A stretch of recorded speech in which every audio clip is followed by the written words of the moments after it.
Alur cerita ini diawali dengan kisah Aquaman yang telah resmi menikahi Mera dan menjabat sebagai Raja Atlantis sekaligus menjadi ayah dari seorang anak yang bernama Arthur Junior. Kehidupan yang ia jalani tidaklah mudah. Banyak beban yang ia rasakan saat menjadi raja. Aquaman harus mengurus rakyatnya, menyelesaikan masalah politik serta menghadapi dewan kerajaan yang selalu menolak keinginannya untuk memberitahukan manusia kebenaran keberadaan kerajaan Atlantis di bawah laut. Namun demikian, rasa lelah dan letihnya terhapuskan dikala Aquaman kembali pulang dan bertemu dengan istri dan anaknya yang mereka besarkan di daratan bersama Thor. Pada suatu hari, secara tidak sengaja Aquaman memergoki anaknya sedang asyik bertegur sapa dengan ikan yang berada di akuarium. Ia begitu terkejut dengan kemampuan Arthur Junior dan bangga karena kemampuan tersebut sudah dimiliki Arthur Junior sejak masih bayi. Saat kembali ke kerajaan, Aquaman mendapat teguran dari beberapa raja lain yang merasa resah jika Aquaman terlalu banyak melakukan aktivitas di daratan. Mereka takut apabila keberadaan Atlantis akan diketahui oleh para manusia. Kita kembali bertemu dengan David, seseorang di balik kostum penjahat Black Manta yang berhasil diselamatkan oleh Dr. Shin setelah melakukan pertarungan sengit dengan Aquaman. Dr. Shin kala itu tertarik kepada Black Manta karena menemukan bukti bahwa Atlantis itu benar-benar ada. Sehingga akhirnya mereka saling membantu satu sama lain. Saat ini David dan Dr. Shin sedang dalam misi untuk mencari keberadaan kerajaan Atlantis. Akan tetapi tujuan mereka berdua sangat jauh berbeda. David ingin membalaskan dendam atas kematian ayahnya kepada Aquaman. Sementara Dr. Shin hanya ingin meneliti dan melihat secara langsung seperti apa bentuk kerajaan Atlantis yang sebenarnya. Dalam pencarian tersebut, Dr. Shin dan asistennya memperoleh sebuah lokasi yang menuntun mereka sampai ke suatu tempat di Antartika. Namun setibanya di sana, mereka justru terjatuh ke dalam retakan es dan mempertemukan mereka dengan monster bertentakel. Beruntung sebelum ikut ditarik oleh tentakel monster tersebut, Dr. Shin berhasil mengirim sinyal darurat kepada Black Manta dan komplotannya untuk menjemput Dr. Shin.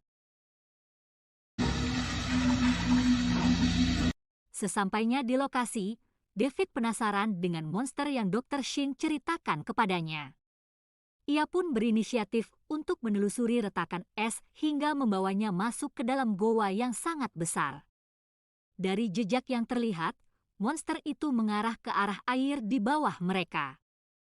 Kemudian, David, Dr. Shin dan komplotannya menggunakan kostum penyelam menelusuri wilayah di perairan tersebut. Di tengah penelusuran, tiba-tiba mereka dikejutkan dengan monster bertentakel yang Dr. Shin ceritakan sebelumnya. Monster itu menyerang mereka dan memukul David hingga dia tidak sengaja menemukan trisula hitam yang sudah patah. Trisula ini mengingatkan David kepada senjata yang dimiliki Aquaman. Dia pun menyentuhnya dan mendapat penglihatan dari trisula hitam tersebut.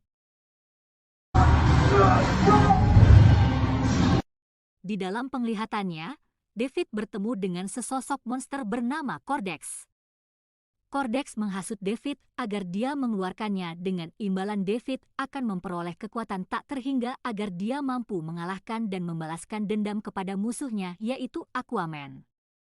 Mendengar tawaran menarik tersebut, David langsung menyetujuinya. Di sisi lain, Dewan Kerajaan Atlantis sedang melakukan pertemuan dengan Aquaman dan Mera. Mereka membahas polusi laut yang terjadi beberapa bulan belakangan ini hingga menyebabkan wabah yang menimpa kerajaan Fisherman. Seluruh anggota Dewan Kerajaan sepakat menyalahkan umat manusia yang hidup di darat atas semua bencana ini. Tetapi Aquaman justru membela mereka. Menurutnya, kerajaan Atlantis hanya perlu menunjukkan keberadaannya, bekerja sama dengan daratan dan saling bertukar teknologi dengan mereka untuk mencegah terjadinya bencana yang terjadi karena kesalahpahaman antar dua dunia yang berbeda. Namun lagi-lagi, kemauan Aquaman ditolak mentah-mentah oleh mereka semua. Polusi dan wabah yang menyebar di lautan nyatanya juga dialami oleh makhluk di daratan. Seluruh berita mengabarkan bahwa iklim dunia berubah-ubah secara ekstrim dan belum diketahui penyebabnya. Di lain sisi, berkat kordeks yang kini merasuki tubuh David, membuatnya mengetahui segala macam peralatan kuno yang berhasil dia temukan di bawah retakan es sebelumnya. Sesuai dengan arahan yang kordeks berikan, David terus menuntun komplotannya ke beberapa tempat yang merupakan gudang milik kerajaan Atlantis untuk menyimpan bahan bakar bernama orichalcum. David bersama 2 anggota komplotannya menggunakan mesin kuno yang nampak seperti gurita untuk berenang ke arah gudang dan mengambil seluruh orichalcum dari sana.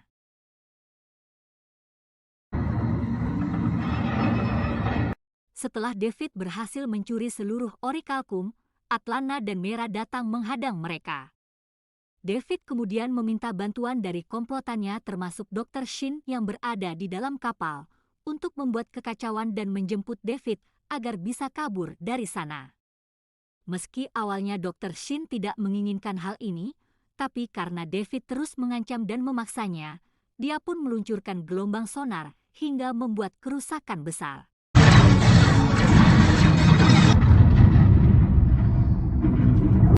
Di samping itu, upaya pelarian diri David hampir berhasil digagalkan oleh Mera, namun sayangnya Mera malah tertembak oleh senjata laser yang berasal dari kostum Black Manta milik David. Tidak lama kemudian, Aquaman pun datang. Melihat sang istri terluka parah membuatnya menjadi sangat murka. Dia berniat akan menghabisi Black Manta. Tidak ingin usahanya sia-sia, David lalu menghancurkan salah satu jalur transportasi di sana sehingga membuat Aquaman harus melindungi penduduk sipil yang ada di dalamnya. Alhasil, David pun berhasil melarikan diri bahkan sempat menembakkan gelombang sonar ke arah Aquaman. Pertarungan dengan David membuat Mera terluka parah.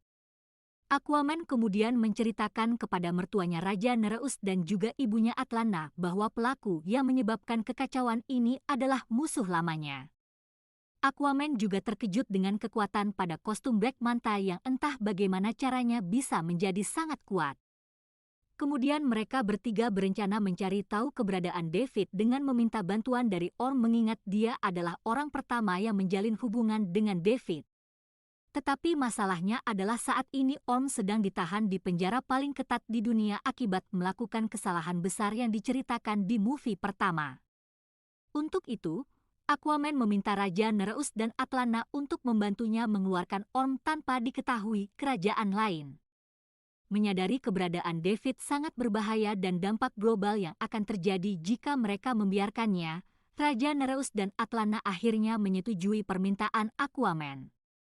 Pertama, Atlana menyiapkan kostum kamuflase untuk Aquaman. Kemudian dia juga akan ditemani oleh seekor gurita fleksibel bernama Topo yang bisa masuk ke celah terkecil sekalipun.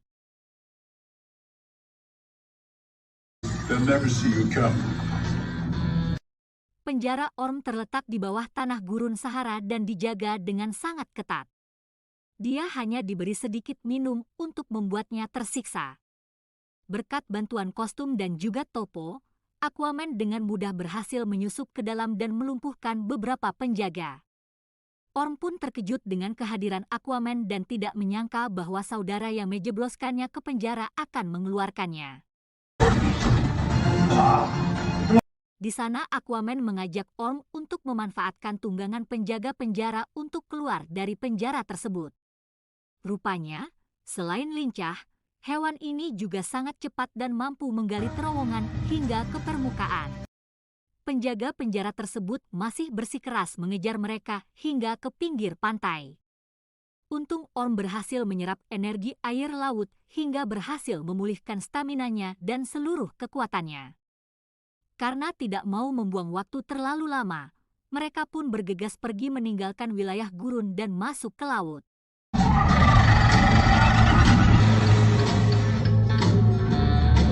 Di dalam perjalanan, Aquaman menjelaskan kalau tujuannya membebaskan Orm adalah untuk meminta bantuannya mencari keberadaan David demi mencegah kehancuran global.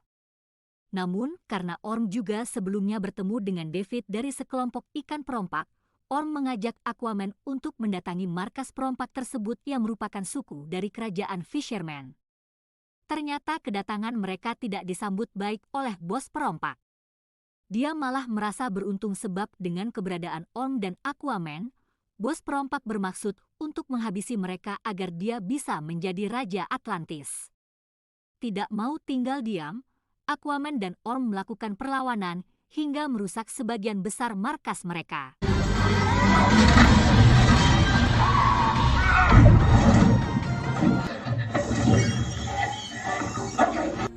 Di sana Aquaman berhasil memkasa bos perompak untuk memberitahu di mana lokasi David. Akhirnya didapatkan informasi bahwa kemungkinan David membawa seluruh Orichalcum ke sebuah pulau di selatan Laut Pasifik dan menjadikan pulau ini sebagai markas dari komplotannya. Di pulau ini, David berencana membakar seluruh Orichalcum sesuai perintah Cordex untuk menghancurkan iklim di bumi. Dan efek dari Orichalcum itu juga akan menyebabkan polusi di laut hingga menyebabkan wabah. Orichalcum sendiri adalah bahan bakar berbentuk cair yang mengeluarkan kekuatan gas rumah kaca. Dengan kekuatan yang sangat kuat dan aktif, Orichalcum akan berdampak sangat besar terhadap perubahan iklim di bumi bahkan bisa meracuni lautan. Dan salah satu dampak besar nyata dari Orichalcum adalah dapat mengubah genetik flora dan fauna di sekitarnya hingga bermutasi.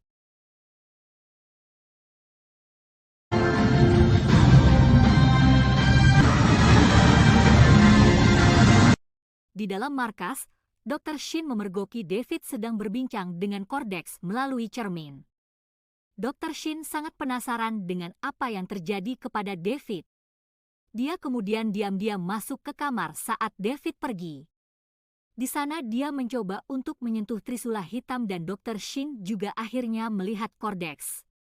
Menyadari Dr. Shin mengetahui rencananya, David kemudian membeberkan bahwa dia dan Cordex telah membuat kesepakatan untuk menghabisi Aquaman dan menghancurkan semua yang dia miliki, mulai dari orang tua, istri, anak, hingga seluruh kerajaan Atlantis.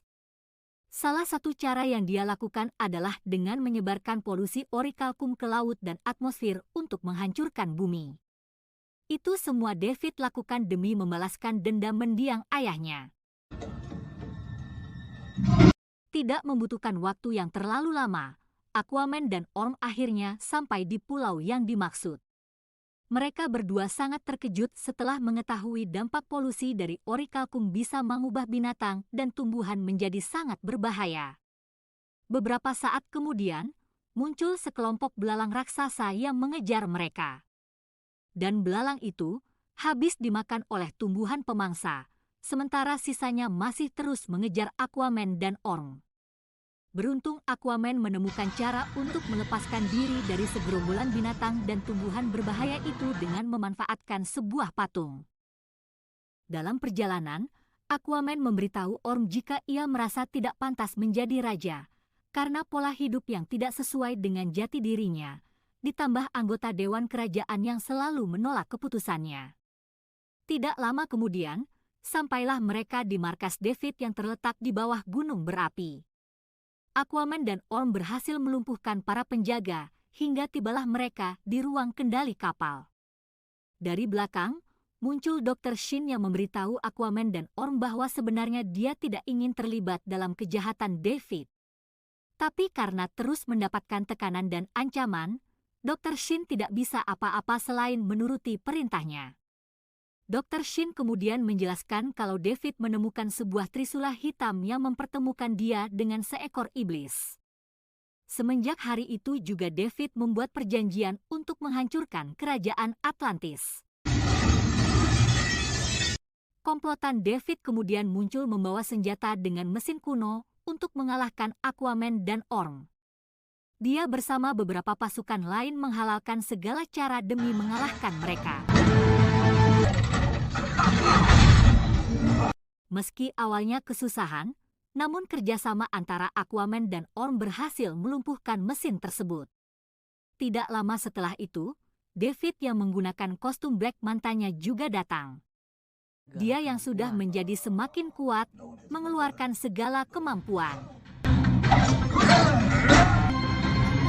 Di tengah pertarungan, David melemparkan trisula hitam itu ke arah Orm.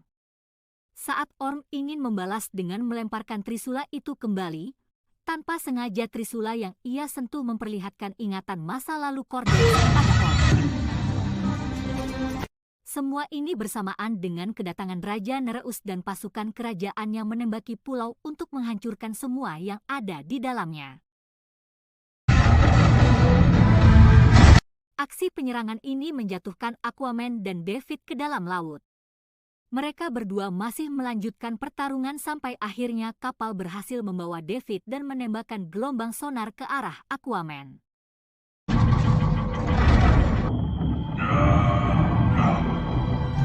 Mera berhasil pulih dari semua lukanya dan datang demi menyelamatkan Aquaman yang tertimpa reruntuhan.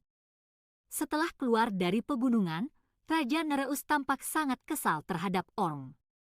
Tapi Orm berhasil menenangkan Raja Nereus dan berkata bahwa setelah semua masalah ini selesai, dia akan kembali ke dalam penjara.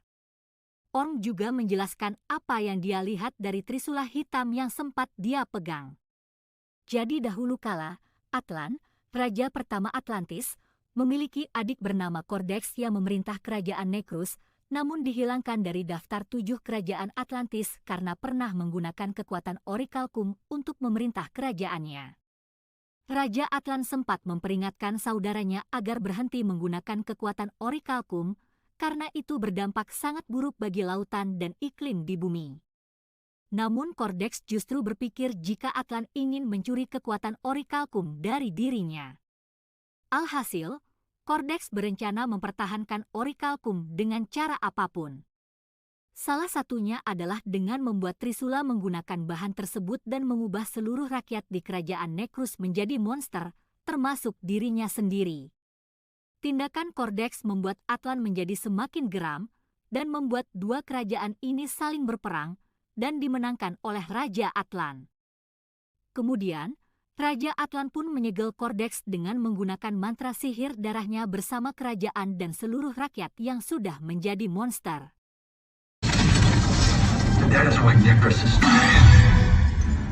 Sejak hari itu, kerajaan Necrus hilang dari daftar 7 kerajaan di Atlantis. Dan keberadaan David yang tidak sengaja menemukan trisula hitam pasti telah direncanakan oleh Cordex untuk membantunya membuka segel darah tersebut. Dari cerita Orm, Aquaman dan Mera menyadari bahwa satu-satunya cara melepas segel hanyalah dengan menggunakan darah dari keturunan Raja Atlan. Dan mereka adalah Aquaman, Orm, Atlana, serta Arthur Junior. David yang sudah lebih dulu mengetahui cara tersebut berkat Cordex, segera mendatangi Arthur Junior dan mengalahkan Tom di daratan. David membawa Arthur Junior dan meninggalkan Tom dalam keadaan sekarat dan membakar rumahnya.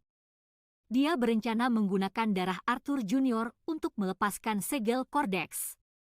Dr. Shin yang sudah tidak sanggup lagi dengan kelakuan David, nekat mengirimkan koordinat kapal kepada Aquaman agar bisa mengikuti tujuan mereka. Raja Nereus berhasil menangkap koordinat yang dikirimkan oleh Dr. Shin dan langsung memulai perjalanannya.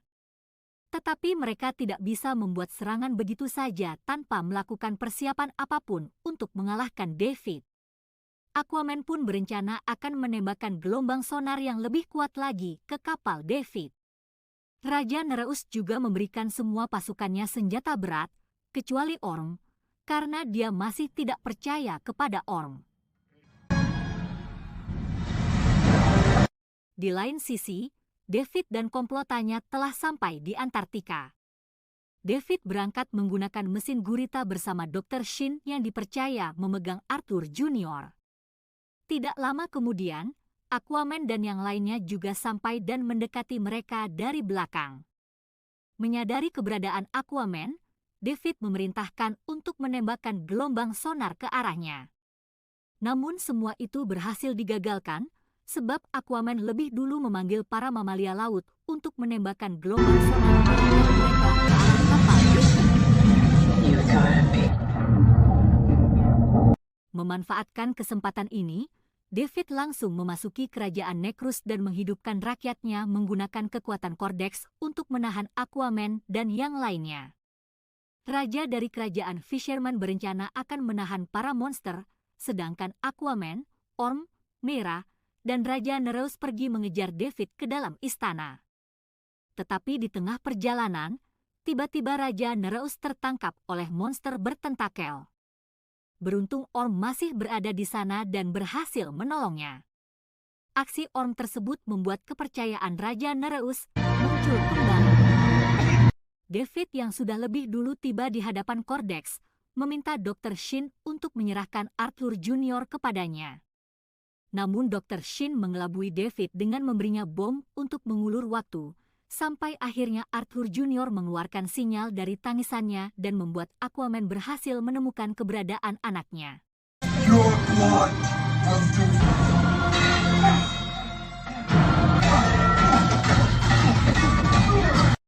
Aquaman merasa kewalahan melawan kekuatan Black Manta yang sekarang.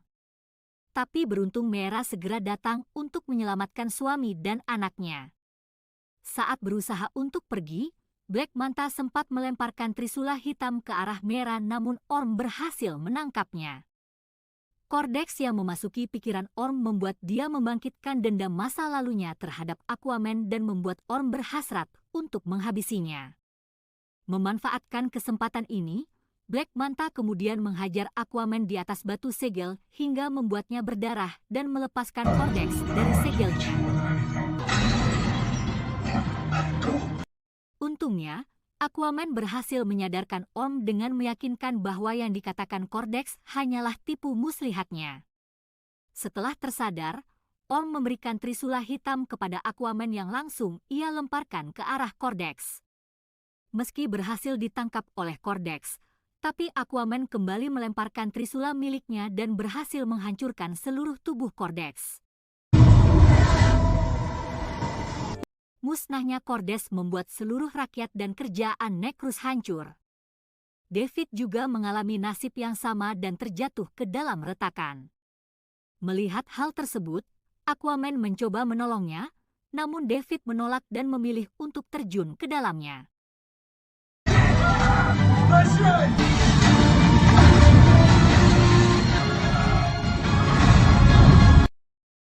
Pada akhirnya, kerajaan Necrus benar-benar hilang tak bersisa. Mera mengucapkan terima kasih kepada Dr. Shin karena ia telah berusaha untuk menyelamatkan Arthur Junior. Begitupun dengan Aquaman, Raja Nereus, dan Raja dari kerajaan Fisherman, mereka sepakat membiarkan Orm bebas dan bersembunyi di daratan sampai waktu yang tidak ditentukan. Setelah semua kejadian ini, Aquaman berdiri di hadapan manusia dan semua penghuni daratan untuk mengumumkan bahwa selama ini kerajaan Atlantis benar-benar ada. Kini, kerajaan Atlantis resmi bergabung dengan daratan untuk memperbaiki kerusakan daratan dan lautan bersama-sama. Semua rencana Aquaman bertujuan untuk mendapatkan kehidupan yang damai, bertukar ilmu dan teknologi, serta menjalani kerukunan bersama-sama.